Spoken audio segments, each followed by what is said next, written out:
Weewaawo ntendereza Kristo nate njagala okwebaza Mukama waffe oyo agenze maaso n'okubeera ng'akuuma gwe wamu n'ab'ennyumba yo ate era wadde omukisa emirimu egy'emikono gyo. Amannya n'eddoboozi nga bulijjo Mazima Kenneth. Ng'olunaku olwo tugenda kuba nga tutunuulira essuula eya 23 tunuulira ennyiriri ezisooka 5. Essuula eno erina ennyiriri nga 35 naye olunaku olwaleero tugenda kuba nga tutandika n'ennyiriri 5 tumale ozisoma ate olwo tugende maaso n'okuba nga tuzinnyonnyola. So bw'otunuulira ensonga etuli maaso olunaku olwaleero twagala okutunuulira ku mutwe gwe tuyita Pawulo, okwewozaako kwa Pawulo mu maaso g'abaakakiiko. Okwewozaako kwa Pawulo mu maaso g'abaakakiiko. So bw'otunuulira ennyiriri zino 5 twagala tutandike ddala n'olusooka. Bayibuli eraga nti Pawulo n'abatunuulira n'enkaliriza abo abaakakiiko n'agamba nti abasajja abooluganda, nze neegendereza n'omwoyo gwonna omulungi mu maaso aga Katonda okutuusa ku lunaku luno. Pawulo n'alyoka amugamba nti Katonda alikukuba ggwe ekisenge ekyasiigibwa okutukula, era otudde okusalira omusango ng'amateeka bwe gali n'olagira okunkuba ng'amateeka bwe gatalagira. Olwokusatu Pawulo n'alyoka amugamba nti Katonda alikukuba ggwe ekisenge ekyasigibwa okutukula. Olwokusatu Pawulo n'alyoka n'amugamba nti Katonda alikukuba ggwe ekisenge ekyasiigibwa okutukula, era otudde okusalira omusango ng'amateeka bwe gali n'olagira okunkuba nga amateeka bwe gatalagira. Olwokuna abaali bayimiridde okumpi ne bamugamba nti ovuma kabona asinga obukulu owa Katonda. Olwokutaano Pawulo n'agamba nti mbadde simanyi abooluganda nga naye kabona asinga obukulu, kubanga kyawandiikibwa nti toyogeranga bubi ku mukulu ow'abantu bo. So zezo ennyiriri ze njagala tubeere nga twekkaanya ennyiriri ezisooka 5 nga twetegereza mpola mpola ensonga enkulu eziri mu ezo ennyiriri. So bw'otandika n'olunyiriri olusookera ddala, olunyiriri luno olusookera ddala tewaliwo asobola lutegeera nga tasoose kubeera nga yekkaanya olunyiriri olusembera ddala mu ssuula eya 22, era lwenjagala tutunuulye olunyiriri olwali olusembera ddala. Babegamba naye ku lunaku olwokubiri bwe yayagala okumanya amazima ensonga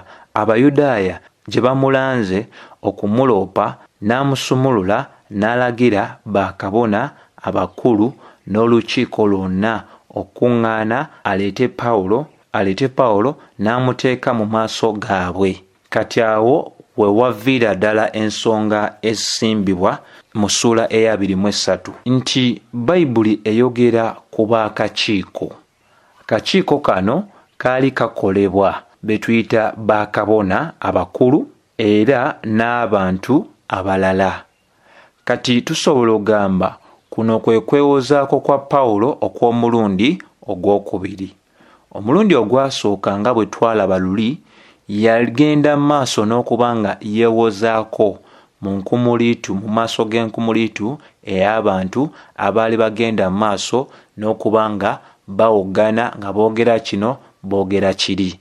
Naye ku mulundi guno kapiteeni w'Abalooma akwata Pawulo era n'ayita bakabona abakulu wamu n'ab'olukiiko n'ateeka Pawulo mu maaso gaabwe. Ekigwanda okuba nga kisooka okuba nga kifiibwako wano, bwe twogera ku kakiiko ak'abakabona wamu n'abantu abalala, kigwande okuba nga kitegeerekeka. Akakiiko ak'Abayudaaya kano omwami ono ke yagenda mu maaso n'okuba nga aleeta Pawulo mu maaso gaako kaali kakolebwa abakadde 7. Abakadde abo 7 yenjogerayo gye sobola ogamba kaali kakolebwa abakulembeze 7, era abakulembeze abo 7 baali beesigisibwa ensonga ez'eggwanga. obuvunaanyizibwa bwabwe bwali bunene nnyo era nga baali basobola okubeera nga basalawo ekikola ekisembayo ku nsonga ez'eggwanga erya Isirayiri. Ensonga ey'emu osobola ogiraba mu Matayo essuula ey'okubiri olunyiriri olwokusatu n'olwokuna, Kerode bwe yagenda mu maaso n'okuŋŋaanya bakabona abakulu n'abakakiiko ng'ababuuza nti Kristo yali azaaliddwa wa. Kati bwe tutunuulira essuula yaffe eno eya 23 olunyiriri olusooka, Bayibuli etulaga nti Pawulo ne yeekaliriza amaaso ab'akakiiko. Kati awo njagala tubeere nga tutandikira ddala nti ekintu ekisookera ddala wano ekikulu ekyokuba nga tufaayo eri kyo ye n'enkaliriza oba kwe kwekaliriza okwa Pawulo n'amaaso ge eri abo ab'akakiiko. Ensonga enkulu kwe kulaba nti lwaki yakola bw'atyo, lwaki yali abeekaliriza n'amaaso ge ab'akakiiko. Ekikulu ekyotegeera wano eno oba kye tugwanidde okujjukira ti Pawulo yali ayimiridde maaso g'abantu be bamu abaamuwanga obuvunaanyizibwa oba omulimo ogwogeranga maaso n'okuyiganya abo abayitibwa Abakristaayo. So bw'olaba nga yeekaliriza amaaso ge eri ab'akakiiko, guno gwe gwali omulundi gwe yafuna ogwali omubereberye bukya yali yasensikana Mukama waffe Yesu Kristo okuddamu okusensikana abantu bano be yakolanga nabo edda. So okwekaliriza kwe okw'amaaso kutegeeza nti yali mu ngeri emu endala atunula ddala okulabira ddala oba mu abo mwali mukyalimu abo be yali amanyi edda be yakolanga nabo omulimo gwe gumu. So yenneekaliriza ey'amaaso nti kakiiko ke kamuwanga obuvunaanyizibwa edda, kamulagiranga edda ogenda okubeera nga asanjaga abo abayitibwa Abakristaayo, ate yali tafunangako kakisa nate kubanga addamu okubanga asensikana abantu bano. Ebbanga ery'enjawulo yakomangawo e Yerusaalemi n'abangako bye yakola, wabula n'akola ki? N'addayo eri gyali yayitibwa okuba ng'akola omulimu gwe ogw'obumisani. Era tulabira ddala obuvumu bwe Katonda bwe yawa Ezekieri mu ssuula ey'okusatu olunyiriri olw'omusanvu paka olw'omwenda, bwe buvumu bwe bumu bwe tulaba Katonda bwe yagendera ddala maaso n'okuba nga awa Pawulo obutatya maaso g'abano abantu ab'akakiiko, nga Ezekieri bwe yali yagambibwa nti abantu bano ab'ennyumba ya Isirayiri tebajja kukkiriza bigambo byo kubanga tebaagala kumpuliriza. Bye bigambo byemu bye tujjukira Mukama waffe Yesu Kristo bye yagamba Pawulo nti abantu bano tebajja kukkiriza bujulizi bwo ku nze. Va mu kifo kino nkutuma ogende wala. So y'ensonga eno yaliwo tulaba nti yabatunuulira mu buvumu obw'amaanyi nga yeekaliriza ddala okutegeera ddala bani bano abaali mu kakiiko. Ekyokubiri kye tusobola okuba nga tutunuulira y'engeri gye yatandika okuba nga ayogera eri abo b'akakiiko ng'agamba nti abasajja abooluganda. Kigwanidde okuba nga kitegeerebwa nti enjogera eyo eya abasajja abooluganda ye yali enjogera eya bulijjo nga engeri ey'okutandikamu okwogera eri Abayudaaya. Nkiddamu, enjogera eyo abasajja abooluganda ye yali enjogera eya bulijjo nga engeri ey'okutandika okwogera eri abo Abayudaaya mu ngeri emu oba endala, abantu ng'obalamusaako mu ngeri y'okubawa ekitiibwa. So enjogera eyo abasajja abooluganda erabikira mu kitabo eky'ebikolwa eby'abatume emirundi 16. Njagala kuwaako ekyokulabirako nga tweyambisa ekitabo kyekimu kino eky'ebikolwa eby'abatume nga tutunuulira essuula esookera ddala olunyiriri olw'16.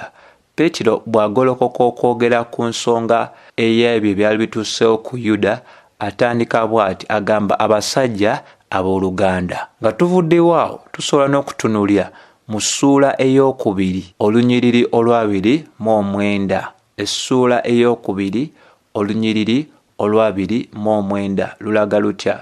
Bwe luti nalwo lutandika nga lugamba abasajja abooluganda. Si kulwisa eyo, bwe tutunuulira essuula ey'okubiri olunyiriri olw'37 bamwanukula Pawulo mu byali yayogedde oluvannyuma lw'okubuulira enjiri awo mu Yerusaalemi nga bamugamba nti abasajja abooluganda tunaakola tutya? Pawulo nga amaze obagamba abo bwe baawulira ebyo emitima gyabwe ne gibaluma ne bagamba Peetero n'abatume abalala nti abasajja abooluganda. So kansubire ekyo kitegerekese bulungi nnyo nnyini ddala nti enjogera eno ey'abasajja abooluganda yali enjogera ey'okubeera nga yeeyambisibwanga ng'engeri ey'okutandikamu okwogera eri abo Abayudaaya, okwogera eri Abayudaaya. So bw'osoma 23 Ebikwa by'Abatume essula 23 olunyiriri olusooka akatundu akookusatu kenjagala tube nga twekkaanya, Pawulo agamba nze neegendereza n'omwoyo gwonna omulungi. Bw'agamba nti nze neegendereza, awo nawo wakulu wakuba nga tukola tutya? Nga tufaayo eri ensonga eyo. Enjogera ey'okwegendereza enywereza ddala kye tuyita ensonga ey'omutume gy'ali asongako kuba nga anyweza. Enjogera ey'okwegendeza eraga nti yali mutuuze mu Bannayisirayiri, yali munaggwanga erya Isirayiri eyali agoberera ebyo bigwanira okugobererwa. Era obujjuvu bw'ensonga tubulabira ddala mu Bafiripi essula ey'okusatu olunyiriri olw'okutaano n'olw'omukaaga. Pawulo alaga nti yakomoolwa ku lunaku olw'omunaana era nga muntu ow'eggwanga erya Isirayiri, ow'ekika ekya Benjamini, Omubebulaniya mu Babebulaniya, era bwe kituuka ku tteeka n'agamba nti yali Mufalisaayo. Ku nsonga ey'okuyaayaana yali muyiganya ow'ekkanisa. Ku nsonga ey'obutuukirivu wansi w'amateeka nga taliko kyakunenyezebwa. Bw'obwegendeza bw'alaga ayimirire maaso g'akakiiko, abamumanyi bonna baali ekyo basobola okuba nga bakijulira nti yali musajja mwegendereza, nti bwe kiba kyakwogera ku bantu bannaggwanga abeegendereza erya Isirayiri yali mwegendereza. Ne waliwo akalala kaagattako mu ssuula eya 23 olunyiriri olusooka ng'agamba nti nze neegendereza n'omwoyo gwonna omulungi mu maaso aga Katonda okutuusa ku lunaku olwaleero.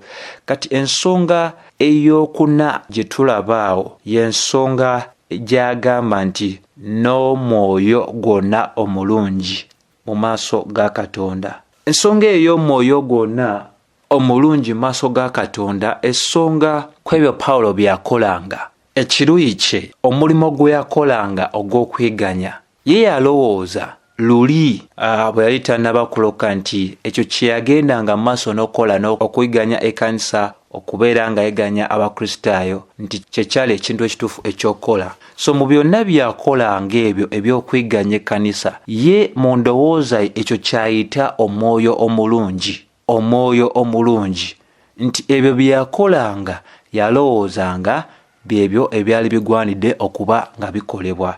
Era yeeyogerako bw'ati mu ssuula eya 26 mu kitabo kino eky'ebikolwa eby'Abatume olunyiriri olw'omwenda ng'agamba nti mazima nze nalowoozanga nzekka nga kiŋŋwanidde okukolanga obubi ebigambo bingi ku linnya erya Yesu Omunnazaaleesi. Pawulo yennyini alagira ddala nti wabeerawo omuntu eyali mu nsobi, ye yali mu nsobi eyaddala, nti yalowooza okuweereza Katonda kyali kimugwanidde okubeera nga akola obulumbaganyi ku linnya erya Mukama waffe Yesu Omunnazaaleesi.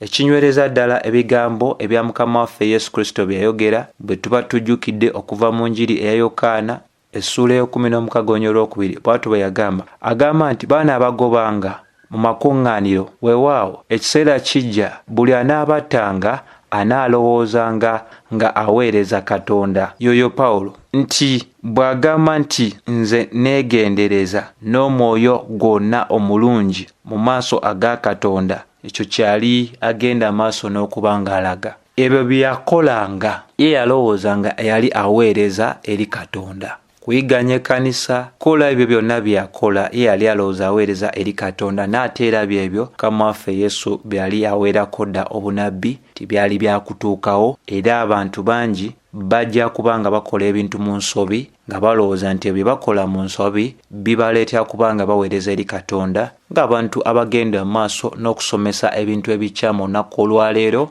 nga tebatutte budde kubanga beekkaanyiza ddala okuva mu ebyo ebyatuwandiikibwa okutegeera ekkanisa kaakati egwanidde kutambula etya. N'osanga oli ng'agamba alina obuyinza bwe bumu obw'abatume, alina obubonero ebyamagero ng'eby'abatume, n'oli oli ng'agamba nti afuna okubikulirwa okujja, Katonda yogera naye mu birooto, Bayibuli byetakkiriza. Then n'osanga oli ng'agamba musumba mukyala, Bayibuli ng'ate nambulukufu bulungi eraga nti takkiriza bakyala kusomesa.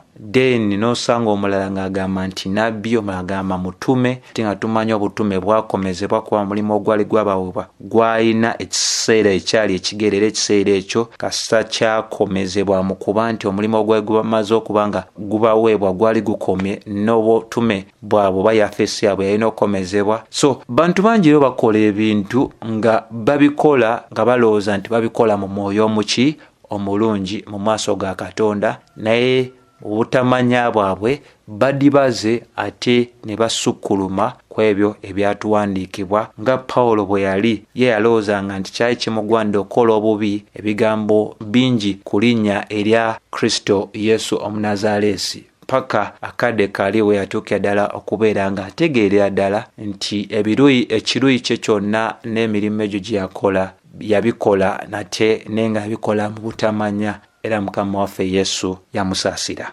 Weewaawo ate era bwe twetegereza essuula eya 23 olunyiriri olwokubiri, Bayibuli etulaga nti Pawulo n'alyoka amugamba nti awo kabona omukulu ayitibwa Ananiya n'alagira abo abaali bamuyimiridde ku mabbali okumukuba omumwa. Awo wakulu nnyo nawo wakuba nga tutegeerawo, era waliwo ebintu bya mirundi ng'esatu byenjagala tubeere nga twekkaanya ate n'okuba nga tulaba mu lunyiriri olwo olwokubiri. Ekisookera ddala kye tugwanira okuba nga tufaayo eri y'ensonga ey'okutegeera nti kabona omukulu ye yali omukulembeze mu kunoonyereza kuno okwali kugenda maaso n'okukolebwa ku Pawulo, era yatataaganya okwogera kwa Pawulo. Pawulo bwe yali agenda maaso n'okusimba ensonga ey'okulaga nti yali taliiko kyakunenyezebwa oba musango. Ekyokubiri, kabona omukulu lwaki atataaganya Pawulo? Amutataaganya kubanga yategeera nti okwewozaako kwa Pawulo nti yali taliiko musango kyali kisonga ku kubeera nti Pawulo yali akoleddwako effujjo ab'akakiiko, era awo y'ensonga lwaki kabona omukulu atowa oda oba ekiragiro ekigamba nti akubibwe omumwa kubanga yali takkiriza nti yali wakunenyezebwa. Jjukira wano Pawulo ng'ali mu kakiiko, ab'akakiiko baali tebamulaba nga omuntu gwe nange abagenze maaso n'okuyita mu kitabo kino nga bwe tumulaba. Ab'akakiiko baali bamulaba nga munnanfuusi, omuntu eyalwanirirako ekintu, omuntu eyakkiriza ekintu mu biro biri ate kati n'abeera nga afuuse omuwakanyi. So ye engeri gye baali bamutwalamu, era mu kuba nti yali avudde mu nsinza eri ey'Ekiyudaaya kati nga agoberera engeri eno ey'Ekikristaayo, y'ensonga lwaki baali bamulaba nti gwali gumuli mu vvi omusango. Newankubadde ye yali mutuufu, nabo balina we baali bakomezebwa nga tebategeera bino byali agenda maaso n'okulambika. Ekyokusatu kye tusobola okulaba mu lunyiriri olwokubiri, enkola eyo ey'okkuba omuntu emimwa yali ngeri ya bulijjo, engeri eyakozesebwanga okusirisa oyo yonna eyabanga ayogera. Bwe tutunuulira mu luuyi olwo olw'ebuva enjuba oba obuwangwa obwa ebuva enjuba, nti obuwangwa obw'oku luuyi olwo olwa obuva enjuba beeyambisanga nnyo engeri eno ey'okuba omumwa gw'oyo eyalinga ayogera okuba nga bamusirisa. Era tukiraba mu Bassekabaka ekisooka 22 paka 23, Zedekaya alagira abaali kumpi ne Nabbi Makaya kubanga bamukuba. Ensonga yemu tugiraba ku Yeremiya mu ssuula eya 2 naye bwe yagenda maaso n'okubwa. Ensonga yemu tugiraba ku Mukama waffe Yesu Kristo mu Yokaana essuula y'e18 olw'19 paka olw'23 nga naye era akubwa, n'atuuka n'abuuza oyo yali amukubye n'amugamba, kiki kye njogedde nga kikyamu okunkuba? Ye bwe mba nga sina kikyamu kye njogedde, kiki ekinkubiza bantu bamenya amateeka naye si bangu bakwanukula eri ebiki ebibuuzo. Era kikkirizibwa nti engeri y'okukuba abasibe ku emimwa yali ngeri ya bulijjo nnyo mu bantu ab'omu buwangwa obwo obw'obuva bw'enjuba. Naye ate kyali kya nsonyi nnyo eri omulamuzi okukuba omusibe bwe yali nga agenda maaso n'okwozesebwa. So ye ensonga era gy'olaba nti kyali kya nsonyi nnyo eyandibadde ng'akola nga omulamuzi awo Ssaabakabona okuba nga akuba omuntu, alagira omuntu okubwa ng'ate yali ali kwozesebwa. Kyali kya nsonyi nnyo nnyini ddala.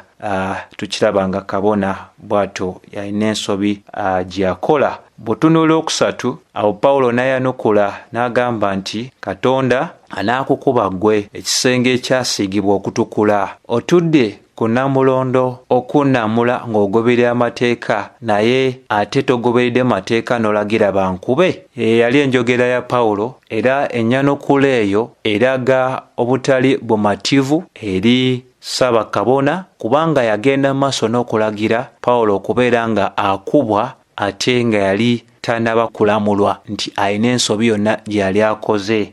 Kyewandiikibwa ne mu mateeka agaali gaweebwa butunula Yokaana essula ey'omusanvu olw'ataano mu emu nti amateeka galagira omuntu yenna yali agwanidde sooka kubanga awulibwa nga tanaba kukolebwako kintu kyonna. Pawulo teyasooka kubeera nga awulibwa wabula bagenda mu maaso n'okukola nga bwe baakola. Nekigwanidde okuba nga kitegeerekeka nti ennyanukula eno eya Pawulo yali mu ngeri ey'obunabbi, era ebyo bye yagamba nti Mukama ajja kukuba ggwe ekisenge ekyasiigibwa okutukula. Ebyafaayo biraga nti obunabbi obwo bwatuukirira kubanga oluvannyuma nnyo ono Ananiya eyali akolanga Ssaabakabona yagenda maaso n'okuba nga attibwa kubanga waliwo obulumbaganyi obwatuukawo mu ntalo ez'Abayudaaya nga kakeesa mu byafaayo Josephus bwe yagenda maaso n'okuba nga awandiika. Engeri eyo Pawulo era yagikolesaako ne ku musajja ayitibwa Alexander the Coppersmith oba eyali omusajja omuweesa bwe yagamba nti Katonda yali wakusasula ono Alexander omuweesa olw'ebintu ebingi nnyo ebibi byali atuusizaako Pawulo. Ekirala kye tusobola okuba nga tutunula mu mulimu okusatu lwaki amuyita ekisenge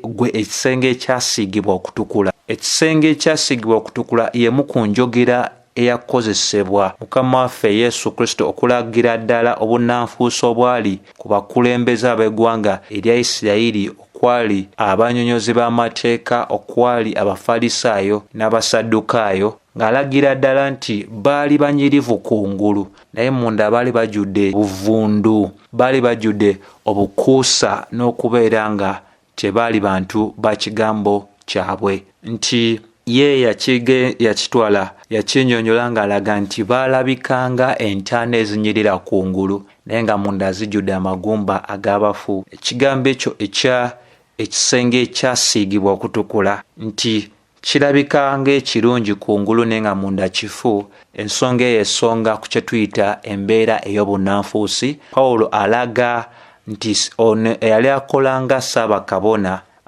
oba Bayibuli gwetulaze nga Ssaabakabona yali munnanfuusi mu kuba nti yayagala okugoberera amateeka okulamula Pawulo, naye ate ye yayagala okugoberera amateeka yagamenya okutandika okulagira omuntu okukubwa nga tasoose kuwulibwa. Ekyo kyali kiragira ddala nti yali amenye amateeka nga tagagoberedde, ate ng'ekifo ekyo omuntu yali akirimu ebyo bye bintu by'alina okuba nga asooka okuba nga yekaanya. Olunyolo olwokuna Bayibuli etulaga nti abo abaali bayimiridde ku mabbali ne bagamba ggwe ovoola kabona owa Katonda. Kakati nno eyali enziramu y'abo abaali bayimiridde ku mabbali. Ekisobola okuyiga ku ekyo nti ennyanukula Pawulo gye yayanukulamu oyo yali akolanga Ssaabakabona teyategeerebwa abo abaali bayimiridde ku mabbali, era y'ensonga lwaki bo baakitwalanga kuvoola kabona mu kuba nti tebaasobola kutegeera ensobi era n'ekiwundu ekyali kiteereddwa ku Pawulo. Era abayimiridde ku mabbali n'okwanukula kwabwe, ennyanukula yaabwe eragira ddala ebiro olunaku olwaliro bye tulimu nti omuntu leero okumulaga ekituufu ekigwanidde okugobererwa alabanga gw'abamuvoola. Bw'olaga omukyala eyeeyita omusumba n'omugamba tuula wansi, bayibuli tekukkiriza, aba akirabanga okuvoola. Bw'ogamba oyo eyeeyita omusumba naye ng'akozesa bubi ebigambo, talabirya maka ge, tasomesa kigambo kya Katonda bulungi okumulaga nti tagwande na kubeera mabega w'akatuuti. N'abo abagamba nti bafuna okubikulira okujja ebirooto, Mukama waffe Yesu Kristo yagenda nabo okuyita mu birooto, n'abo abeewa obuyinza obw'ogamba nti balina obuyinza bw'omuno bw'abatume, n'ogamba nti basobola okutonda ebintu n'ebigambo eby'obumwa bwabwe, bo balaga nti ebintu ebyo bikyamu, bayibuli si byesomesa, bo bakirabanga okuvoola era bamaliza bagamba okoma otya kwe yafukibwako amafuta. So byebiro bye tulimu nti n'okulungamya nga kwa Bwakatonda kaakati leero okutwalibwanga okubeera nga okoze okuvoola ku muntu oyo gw'ogezaako okulaga ekituufu ekyokola. Olwokutaano lulaga nti era Pawulo n'ayanukula ng'agamba mbadde simanya abooluganda nga ye kabona asinga obukulu, kubanga kyawandiikibwa nti toyogeranga bubi ku mukulu ow'abantu. Kati wano kye tulaba ekyamangu nti kikkirizibwa era kisuubirwa nti Yafesi ey'obwakabona mu biro bino bya Pawulo okumuleeta mu kakiiko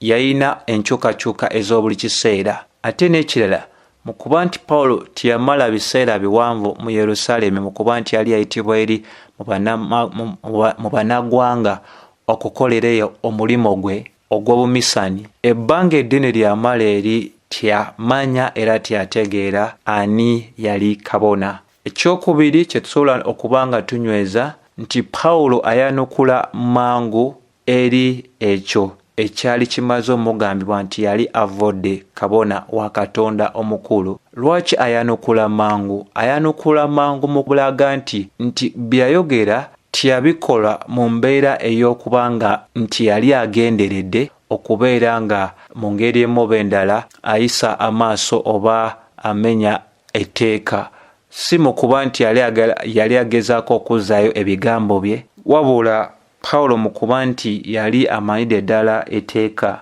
akwatinga oba ayogera akwata ekyawandiikibwa ekiri mu Kuva essuula ya 22:28 ng'agamba nti kyawandiikibwa nti toyogeranga bubi ku mukulu w'abantu bo. So kati ebyo yabyogera ng'abyogera mu kuba nti omuntu ono yali tamumanyi nti yali omukulu.